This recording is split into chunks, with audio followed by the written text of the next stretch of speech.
Ya estudiamos cómo Dios instruyó a Israel a construir un santuario mientras viajaban en el desierto de Sinaí. El santuario era una inmensa tienda dividida en dos secciones, el lugar santo y el lugar santísimo, con un gran atrio que lo rodeaba. Este santuario era una réplica del santuario celestial para recordarles que Dios vivía en medio de ellos. En el atrio se ofrecían los sacrificios, representando a Cristo, nuestro gran sacrificio. El sacerdote tomaba la sangre del sacrificio e intercedía por el pueblo en el lugar santo, representando a Cristo, nuestro intercesor. Cuando el sumo sacerdote entraba en el lugar santísimo en el día de expiación, representaba la obra de Cristo en el juicio. Estos sacrificios rituales del Antiguo Testamento fueron cumplidos por Cristo. Él era el santo don ofrecido por Dios. Su sacrificio trajo consigo una nueva relación entre Dios y nosotros, y por su muerte logró el perdón de nuestros pecados. El Israel del Antiguo Testamento tenía varios festivales, pero el más importante de ellos era el Día de Expiación, o Yom Kippur, como se le conoce en hebreo.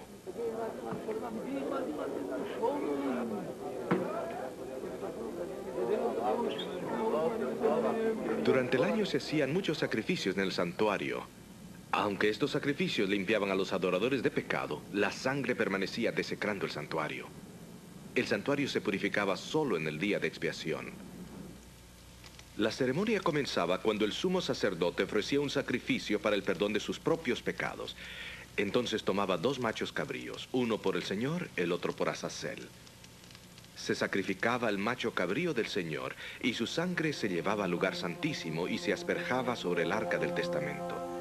Este era el único día en que el sumo sacerdote podía entrar en el lugar santísimo. La ceremonia era muy importante. Luego se traía el macho cabrío de Azazel. El sumo sacerdote ponía sus manos sobre el macho cabrío y confesaba sobre él los pecados del pueblo. Llevando así los pecados de todos, el macho cabrío de Azazel se llevaba fuera del campamento al desierto. Y aquel macho cabrío llevará sobre sí todas las iniquidades de ellos a tierra inhabitada, y será dejado libre en el desierto. Así en el día de expiación, el día de juicio, el santuario era purificado, los pecados del pueblo eran quitados y el macho cabrío de Azazel desterrado en el desierto. Ustedes recordarán las palabras de Daniel en el capítulo 8 de su libro. Hasta 2300 tardes y mañanas, luego el santuario será purificado. ¿Pero a qué evento se refiere esta profecía? Escuchemos a nuestro orador mientras nos explica este fascinante pasaje en el libro de Daniel.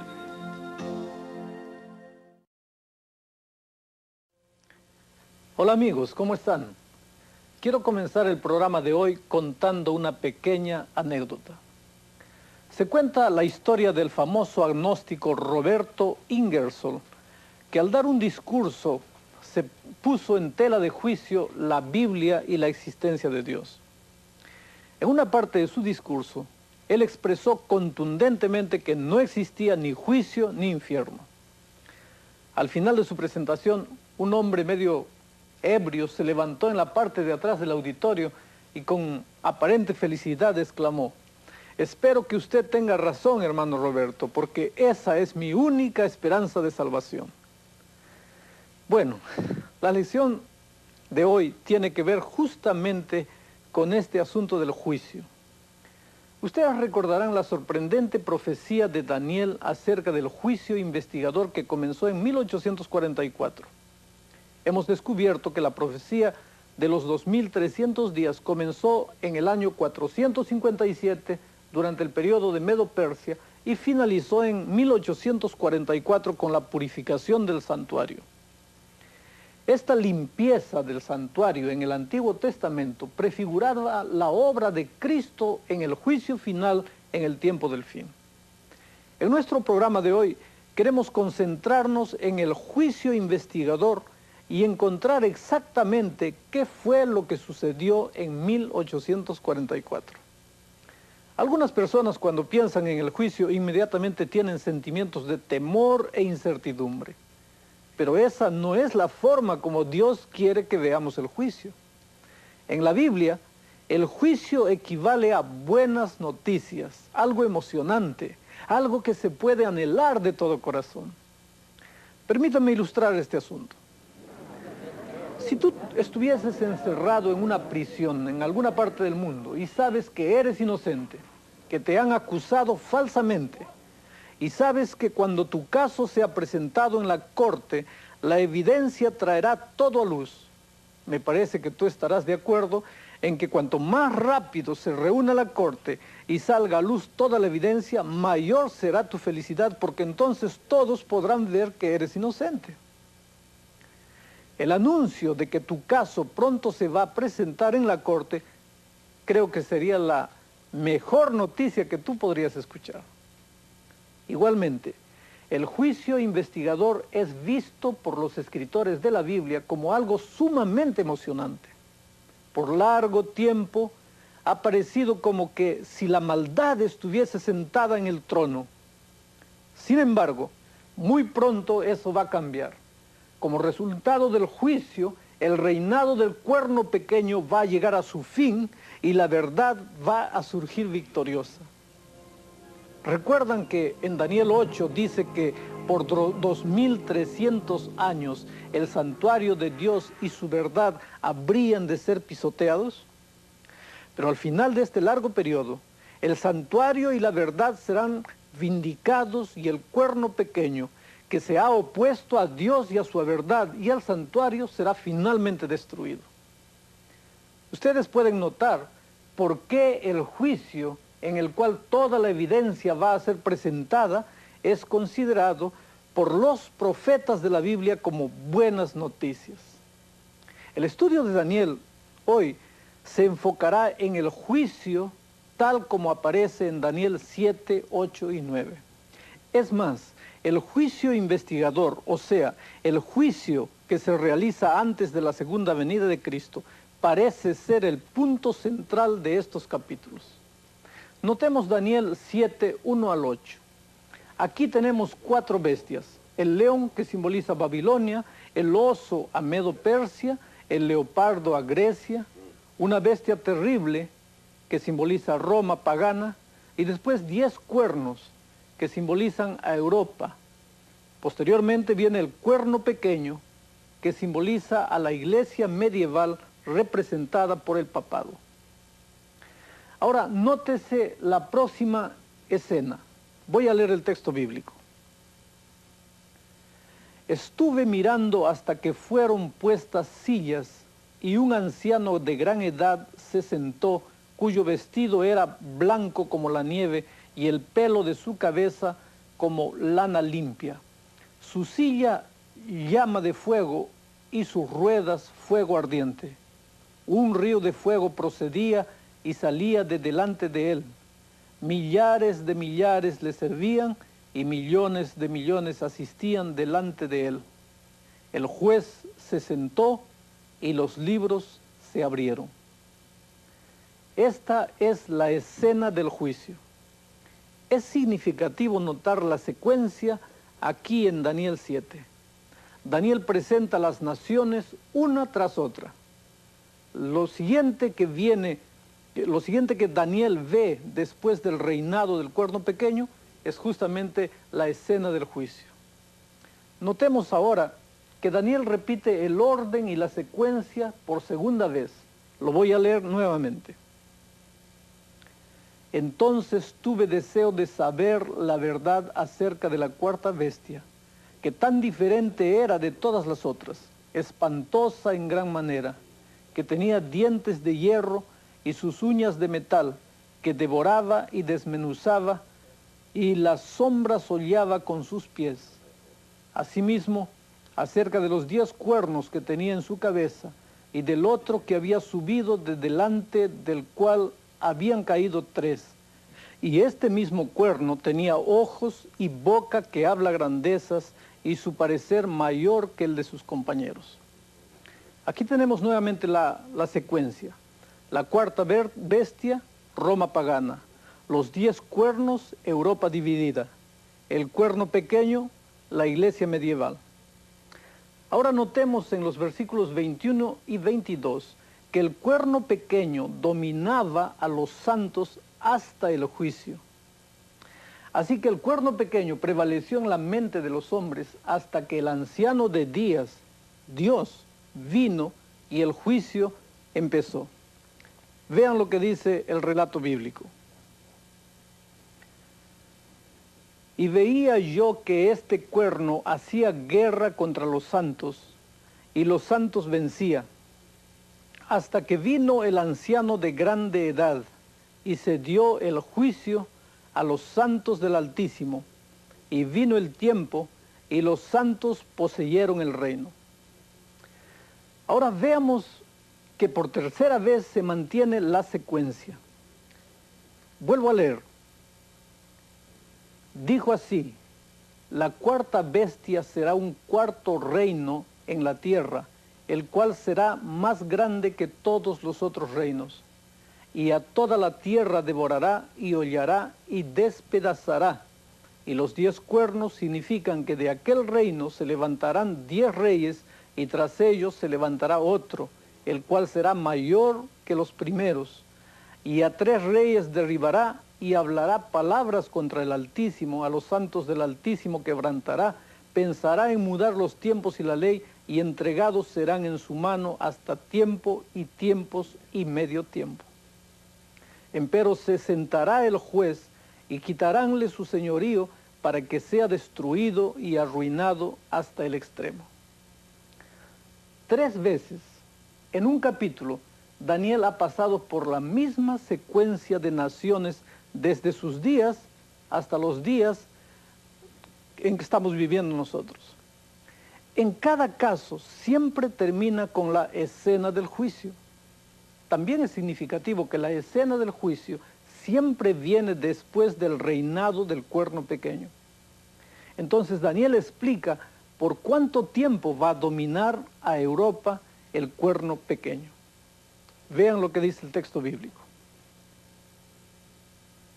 Y hablará palabras contra el Altísimo, a los santos del Altísimo quebrantará, pensará en mudar los tiempos y la ley, y entregados serán en su mano hasta tiempo y tiempos y medio tiempo.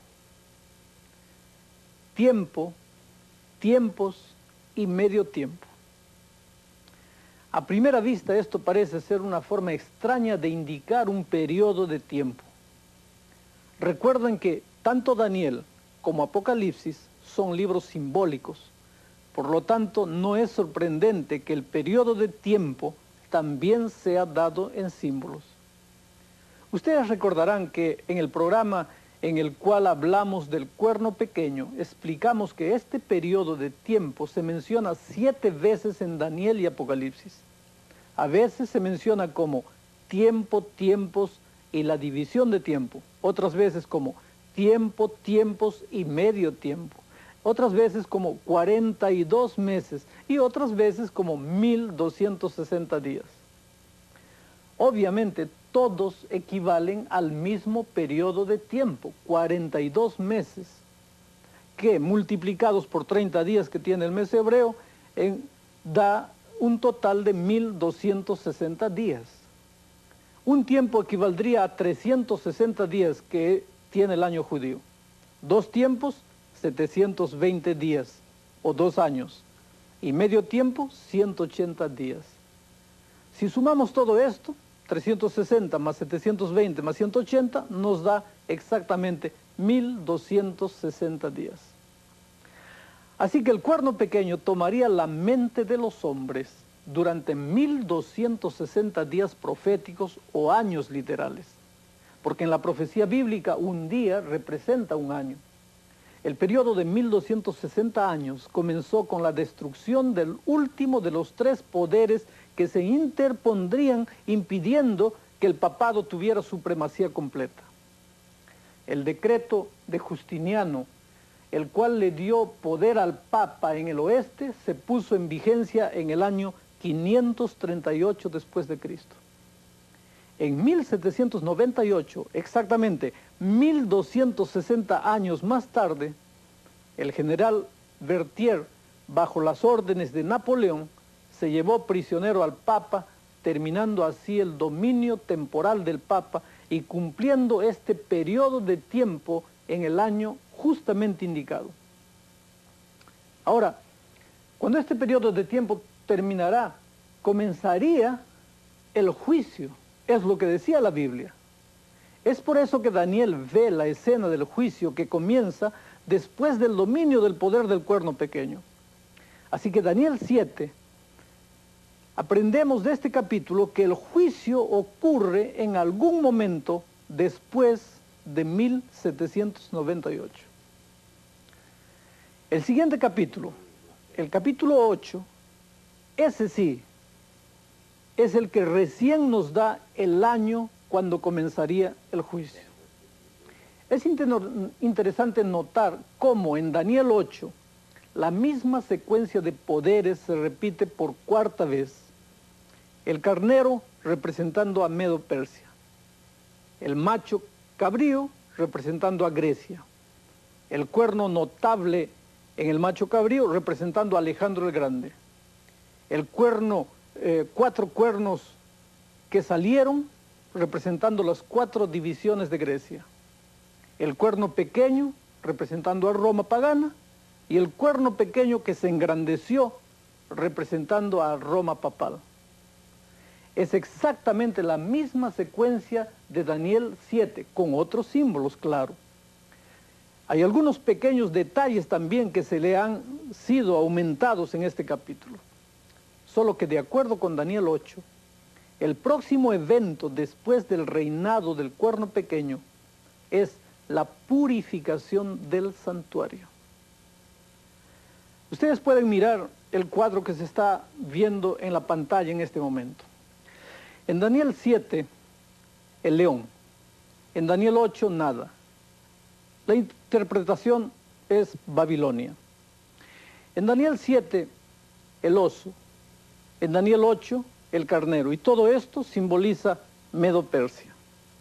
En Daniel 7, el leopardo. En Daniel 8, el macho cabrío, simbolizando a Grecia. En Daniel 7, 4 cuernos. En Daniel 8, 4 cuernos, simbolizando las 4 divisiones de Grecia. En Daniel 7 está el dragón.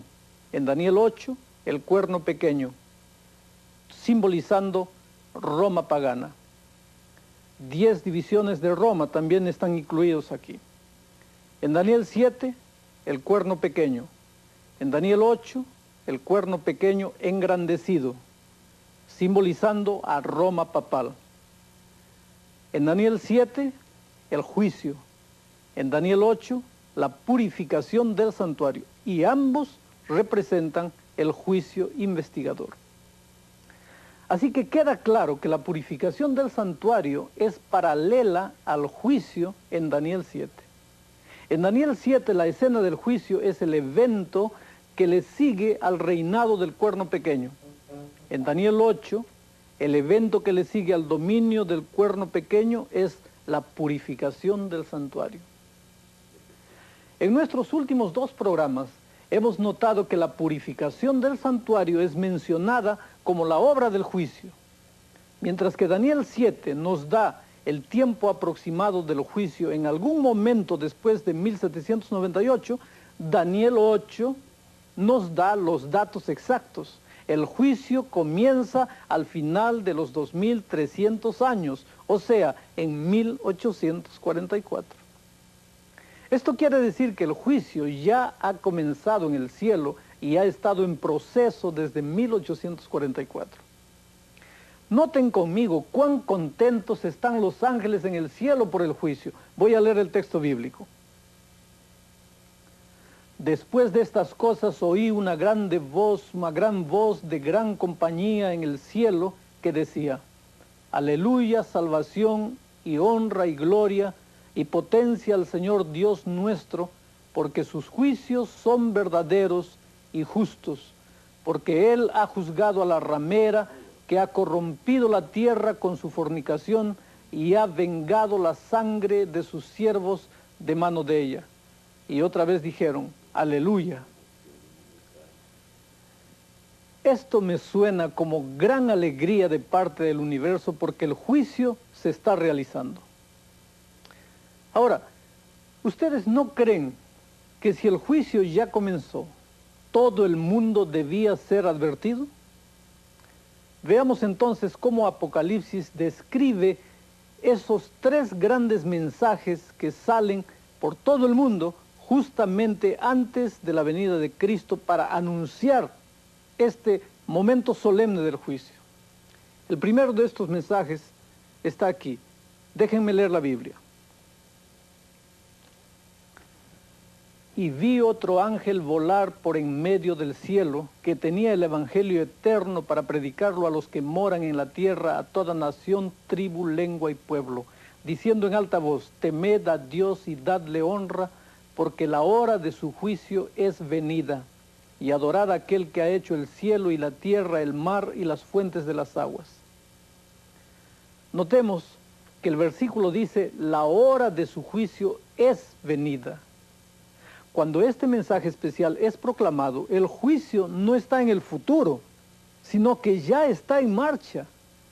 Este mensaje de la hora de su juicio es venida, obviamente solo podía comenzar a proclamarse a partir de 1844, que fue cuando el juicio comenzó. Y mientras todavía existiese gente viva en la tierra, este mensaje debía ser proclamado. Debía ser proclamado entre las naciones, las tribus, lenguas y pueblos. Esto demuestra claramente que el juicio ocurre antes del regreso de Cristo y que el juicio debe realizarse mientras la gente todavía vive en la tierra. En el versículo 7 se le da a Dios alabanza, honor y adoración porque finalmente el juicio ha comenzado. Miren lo que la Biblia dice: diciendo en alta voz, temed a Dios y dadle honra, porque la hora de su juicio es venida, y adorad a aquel que ha hecho el cielo y la tierra, el mar y las fuentes de las aguas. Nuevamente, vemos cómo se le brinda gloria y alabanza a Dios, porque por fin ha comenzado el juicio. Al mirar de nuevo a Daniel 8, veremos por qué ha de limpiarse el santuario. Voy a leer el texto. Y oí a un santo que hablaba, y otro de los santos dijo a aquel que hablaba: ¿hasta cuándo durará la visión del continuo sacrificio y la prevaricación asoladora que pone el santuario y el ejército para ser hollados? Y él me dijo: hasta 2300 días de tarde y mañana, y el santuario será purificado. Amigos queridos, los ángeles aquí están preocupados porque el cuerno pequeño que ha pisoteado y se ha opuesto al santuario y al ejército de Dios continúa con su trabajo de maldad. Este es el gran pecado del cuerno pequeño: pisotear y oponerse al santuario y al ejército de Dios. Esto justamente es lo que le preocupa a la hueste celestial. Si vamos a la vuelta de los versículos 11 y 12, veremos que hay 4 cosas que ha hecho el cuerno pequeño con el santuario de Dios que necesitan ser limpiadas. La primera está aquí: se elevó a sí mismo hasta el lugar de príncipe de la hueste. En otras palabras, el hombre que estuviese a la cabeza del cuerno pequeño diría ser igual a Dios, se haría más grande de lo que es, tomaría sobre sí las mismas prerrogativas de Dios, decir que puede perdonar pecados y que puede mediar entre Dios y el hombre. Y segundo, decir que es el representante de Dios en la tierra. El otro motivo por que el santuario necesita ser limpiado es porque el continuo sacrificio fue quitado. Ustedes recordarán que en el servicio del santuario del Antiguo Testamento, lo que se realizaba en el atrio y en el primer compartimiento, el lugar santo, era llamado el continuo, porque este servicio se realizaba diariamente. Era un símbolo de la muerte de Cristo en la cruz y de su intercesión arriba en el cielo hoy día. Ahora, el gran pecado y apostasía del papado está en su institución de la misa diaria. Explico esto. Ustedes pueden ver que la iglesia enseña que Jesús muere cada vez que se celebra la misa. Aquellos que han crecido en la tradición protestante comprenderán que el pan y el vino son símbolos del cuerpo y de la sangre de Cristo. Pero para aquellos que han crecido en la tradición católica, el pan y el vino no son símbolos. Cuando el sacerdote dice las palabras en latín, hoc est corpus meum, sobre los elementos, él está transformando esos elementos en la sangre y el cuerpo presente de Cristo.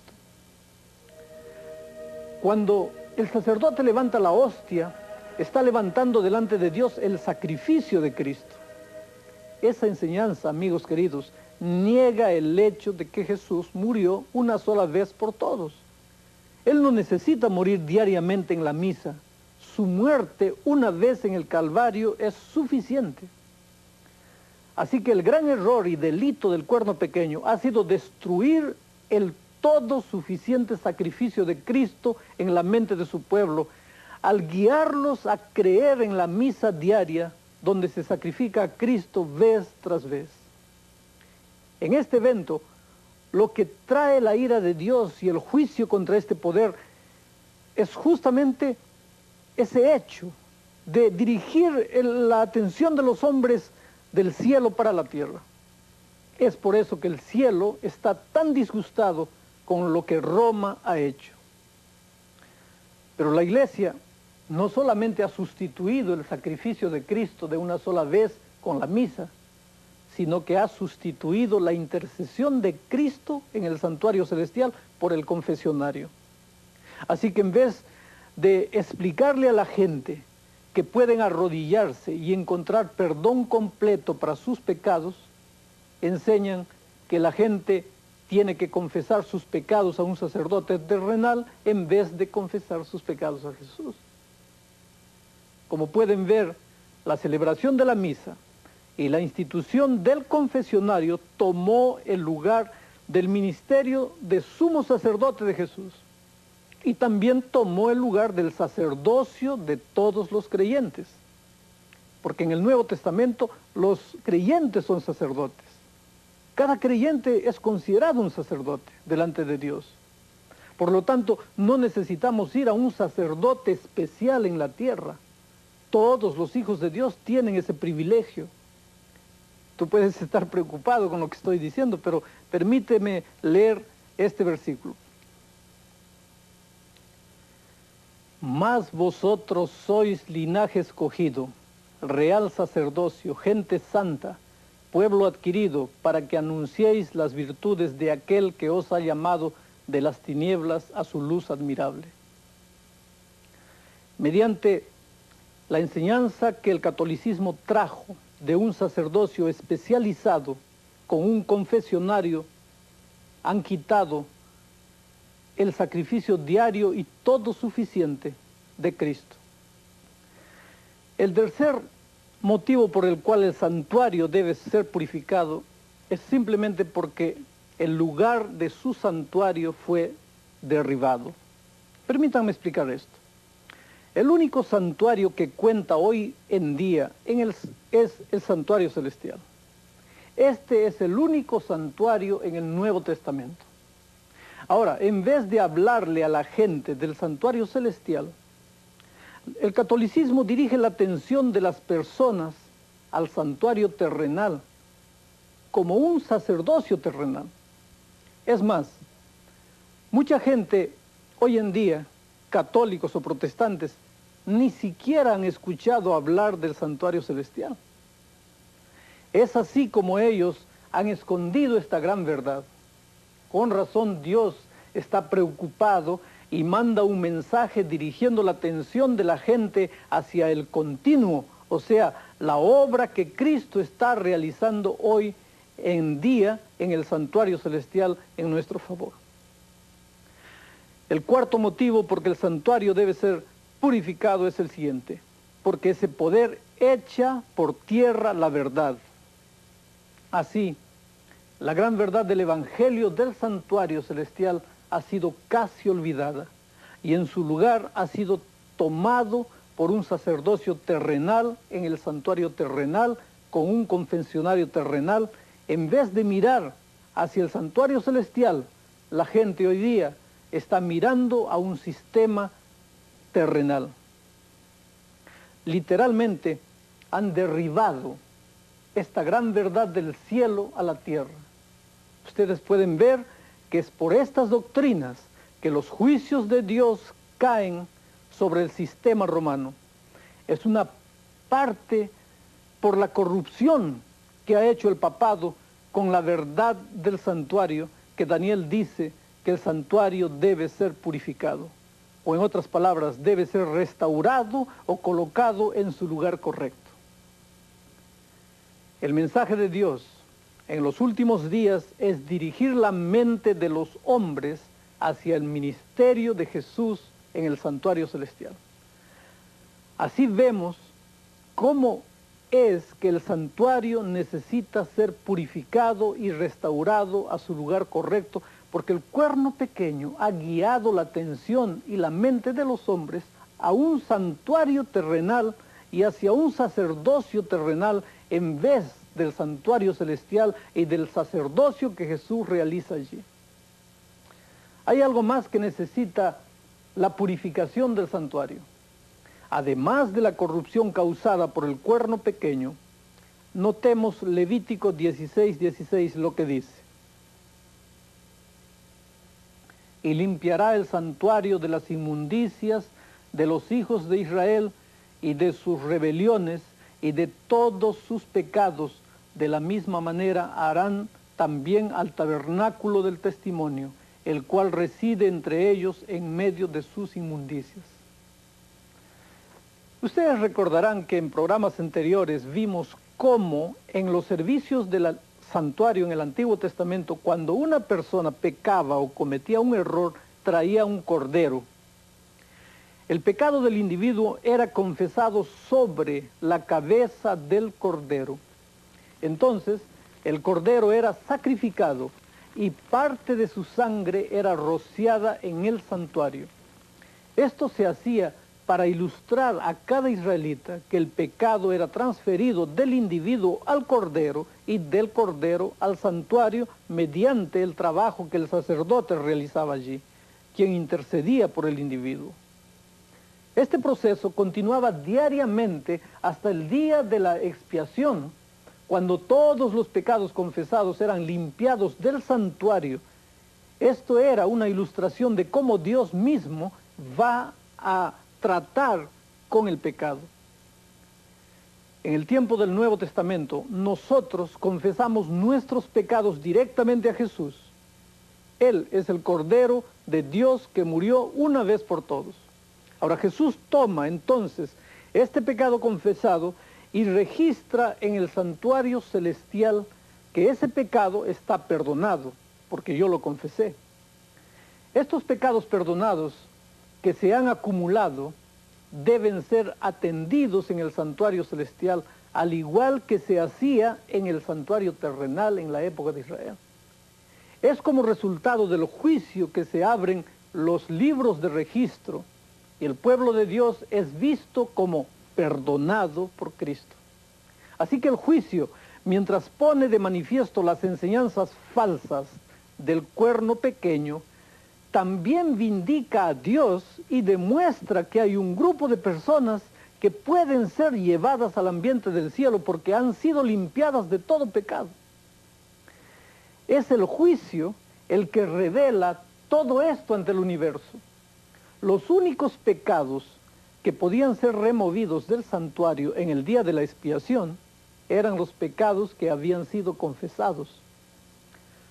Igualmente, en el juicio investigador, los únicos pecados que pueden ser quitados o limpiados son aquellos que han sido confesados. Es por eso que es tan importante entender cómo es que somos perdonados. ¿Pueden ver por qué Dios está tan enojado con el cuerno pequeño? Simplemente porque el cuerno pequeño enseña a la gente a confesar sus pecados a un hombre y no directamente a nuestro sumo sacerdote Jesucristo en el cielo. El cuerno pequeño literalmente ha derribado la verdad del cielo, donde Jesús ministra. la ha bajado a la tierra, donde un sacerdote terrenal escucha la confesión de cada persona. Así que pueden ver que hay dos partes importantes en el juicio. Primero, decidir en favor del pueblo de Dios. Y segundo, decidir en contra del cuerno pequeño. Recuerden bien lo que Apocalipsis 14, 6 y 7 dice. Lo leo nuevamente.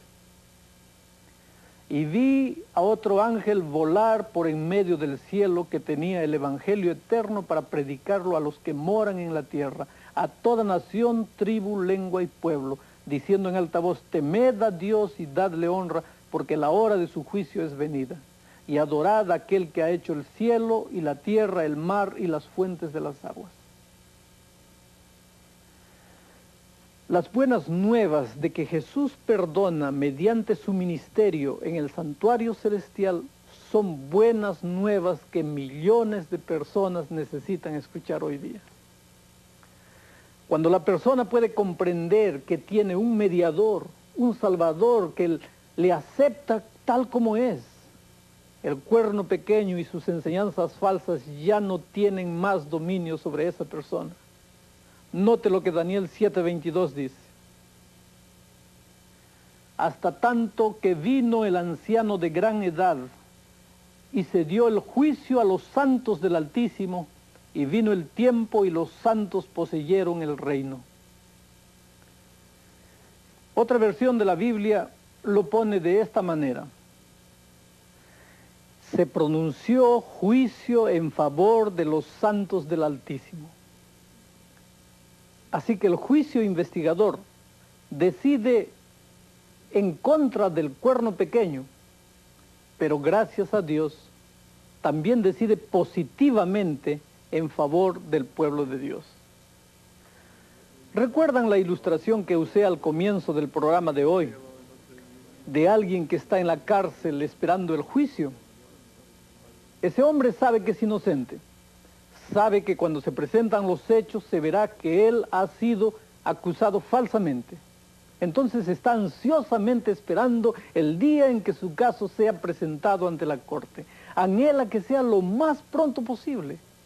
Bueno, es por esto que el pueblo de Dios está ansiosamente esperando el momento del juicio. No es algo a lo que hay que temer. Ellos saben que su caso demostrará que están en la situación correcta. Jesús les ha dado la seguridad absoluta. Jesús dice lo siguiente, miren: si confesamos nuestros pecados, Él es fiel y justo para que nos perdone nuestros pecados y nos limpie de toda maldad. Dime una cosa, si el hombre que va a ser tu juez te ha dado la seguridad de que todo ya te ha sido perdonado y que tú no tienes nada que temer en el juicio, ¿tú te preocuparías cuando se hace el anuncio de que tu caso está para ser juzgado? Claro que no. Son las mejores noticias que podrías recibir. Tal vez hasta querrías entrar corriendo en la sala del juicio. Por fin, lo que estaba mal va a ser enderezado. Todo saldrá a luz. Todas las insinuaciones y los comentarios hechos por el fiscal, que es el diablo, serán vistos como falsos. Con razón, los escritores de la Biblia miraban ansiosamente hacia el juicio. Son noticias sumamente buenas. Algunas personas me han dicho: Alejandro, ¿para qué necesita Dios un juicio cuando Él sabe todas las cosas y sabe quién va a ser salvo y quién se va a perder? Esto es verdad. Pero Dios es tan justo que realiza este juicio para los ángeles no caídos, de manera que quede bien claro ante todos que Dios puede salvar a la gente que ha pecado, pero que ha confiado sus pecados a Dios y ha sido transformada para poder vivir en el cielo. Ustedes pueden imaginarse que en un universo donde no hay enfermedad o muerte o cáncer, a los ángeles no caídos les gustaría tener la seguridad de que toda la negra historia del pecado y rebelión nunca volverá a repetirse. Una de las razones por la cual Dios hace un juicio donde todos pueden ver sus acciones es para mostrar que aquellos que han aceptado a Jesús y han aceptado el perdón y la gracia, ahora están dispuestos a ser obedientes y a hacer lo que Dios quiere que hagan, guardando todos sus mandamientos. Eso es lo que la Biblia afirma. Miren lo que dice. Porque es tiempo de que el juicio comience por la casa de Dios. Y si primero comienza por nosotros, ¿qué será el fin de aquellos que no obedecen al Evangelio de Dios? Este versículo dice que el juicio comienza con los justos. Es una vindicación del derecho que Dios tiene de salvar a aquellos que completamente se han entregado al señorío de Jesucristo. Así que el pueblo de Dios no tiene nada que temer en el juicio, porque el juicio falla en su favor, en favor del pueblo de Dios. Ellos ya saben el resultado del juicio. En lo que se refiere a los santos, ellos ya están seguros. Entonces el propósito del juicio no es para saber quién es salvo y quién no. El propósito del juicio es para que Dios revele por primera vez delante de todo el universo, incluyendo delante del diablo mismo, quiénes son los que han de ser salvos. Cuando Él finalmente abre el libro, todos podrán verlo. Dios sabe lo que hay en los libros, pero ahora, en justicia hacia todo el universo, incluyendo a Satanás y a sus ángeles, Dios revela por qué Él puede llevar al cielo a aquellos que una vez fueron pecadores y seguidores del diablo, pero que ahora han aceptado a Jesús, su gracia, y quieren caminar en obediencia a todo lo que Dios les ha pedido que hagan. Dios ha hecho lo indecible para salvar a la humanidad del pecado. Envió a su propio Hijo para morir por el hombre. Dios ha hecho lo indecible para explicar los detalles de su juicio celestial a aquellos que viven en el planeta Tierra. Él demostró de una forma llana, clara, a los hijos de Israel mediante la instrucción de los servicios del santuario que señalaban hacia la muerte de Cristo, y le mostró al profeta Daniel el tiempo cuando todo esto ocurriría. Entonces nosotros no tenemos más disculpas para continuar en la ignorancia de estos eventos. Ahora, tomemos un poquito de tiempo para recordar brevemente lo que ha sido revelado concerniente al juicio. Hemos preparado un video para que nos ayude en este sentido. Miremos al video.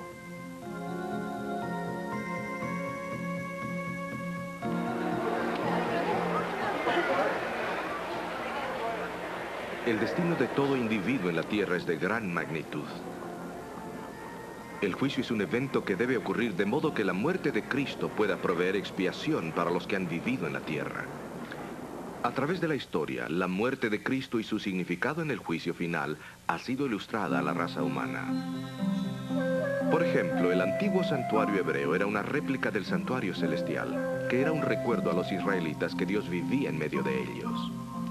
Se ofrecían sacrificios diariamente, simbolizando a Cristo al sacrificio final. En el día de expiación, el sumo sacerdote entraba en el lugar santísimo para asperjar la sangre sobre el propiciatorio, mostrando así la obra de Cristo en el juicio. Se efectuaban muchos sacrificios en el santuario durante el año. Aunque estos sacrificios purificaban los pecados de los adoradores, la sangre permanecía desecrando el santuario. Era en el día de expiación que se purificaba el santuario. El macho cabrío de Azazel que llevaba los pecados se sacaba del campamento al desierto. Y así se purificaba el santuario en el día de expiación, el día del juicio. Se limpiaban los pecados del pueblo, y el macho cabrío de Azazel desaparecía en el desierto. De la misma forma como el santuario terrenal se purificaba una vez al año, el santuario celestial fue purificado al final de los 2300 años. Ese periodo comenzó en el año 457 y terminó en 1844.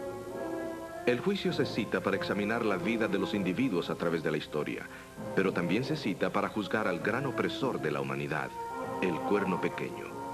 Él también tiene que dar cuenta de sus acciones delante del juicio. El cuerno pequeño responde a varias acusaciones. Se erigió contra el príncipe de los ejércitos. Quitó el continuo sacrificio. Echó por tierra el lugar de su santuario. Echó por tierra la verdad. El veredicto de la corte falla en favor de los seguidores de Dios. Son los santos perseguidos los que ganan el caso.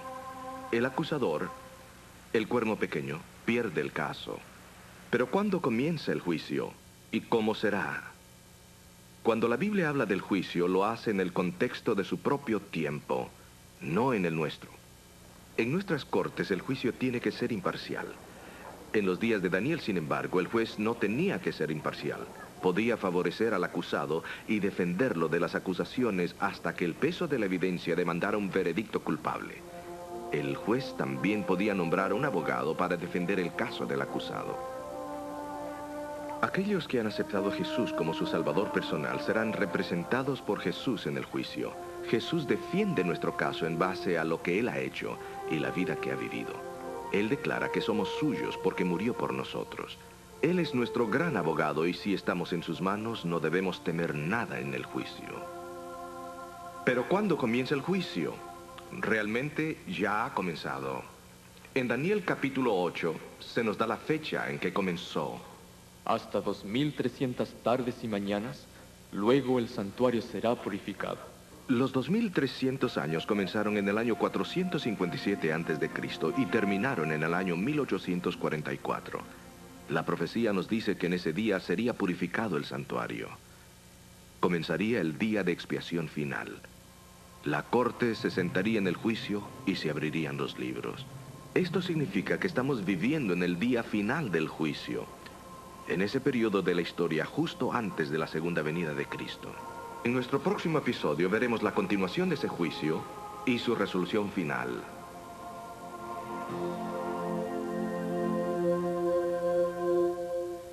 Permítanme compartir con ustedes ahora la mejor noticia de todas, la más extraordinaria noticia que ustedes hayan escuchado.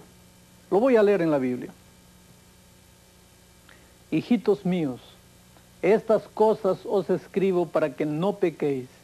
Y si alguno hubiere pecado, abogado tenemos ante el Padre, a Jesucristo el justo. Nuestro abogado en el juicio investigador no es otro sino Jesucristo. Él es el que se para en nuestro favor en contra de las acusaciones del diablo. Es por eso que los santos no tienen que preocuparse. Es por eso que ningún hijo de Dios debería tener miedo del juicio. Cuando vamos al juicio, en realidad ya llevamos nuestra absolución firmada por el juez. No hay jurado contra quien nosotros tengamos que luchar. Déjenme decirles una cosa. Jesús nunca ha perdido un solo caso. La pregunta que tú y yo y todos tenemos que responder es la siguiente. He puesto mi vida en la mano de aquel que fue clavado en el Calvario por mí. Yo sé que muchos de ustedes ya lo han hecho, pero hay algunos que me escuchan en este momento, que están viendo este video ahora mismo, pero que todavía no han hecho una entrega completa de su vida a Jesús. Lo pueden hacer en este momento. Puede ser que ustedes tal vez quieran tomar un pedazo de papel y un lápiz y escribir nuevamente allí lo siguiente: Señor, hoy quiero aceptarte como mi abogado en el juicio investigador. ¿Quieres hacerlo? La noche está llegando. No hay más tiempo que perder. Es este tu momento. Es ahora que tienes que abrirle el corazón a Jesús. Yo quiero orar contigo.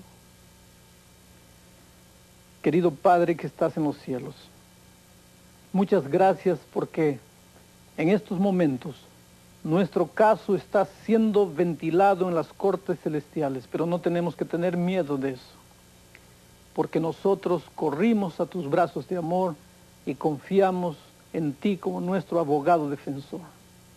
Oh Padre querido, coloca esperanza en el corazón de todas las personas que están mirando este video. Que los que todavía no te han aceptado como su Salvador abran su corazón y decidan caminar en tus caminos. En el nombre de Jesucristo. Amén. En nuestro próximo programa, queridos, juntos veremos un tema muy importante. Estudiaremos lo que sucederá cuando Cristo vuelva a esta tierra y qué pasará durante los 1000 años posteriores a la segunda venida de Cristo. No se pierdan este fascinante tema. El título será La Investigación. Hasta entonces, que Dios les bendiga. Un grande abrazo para todos.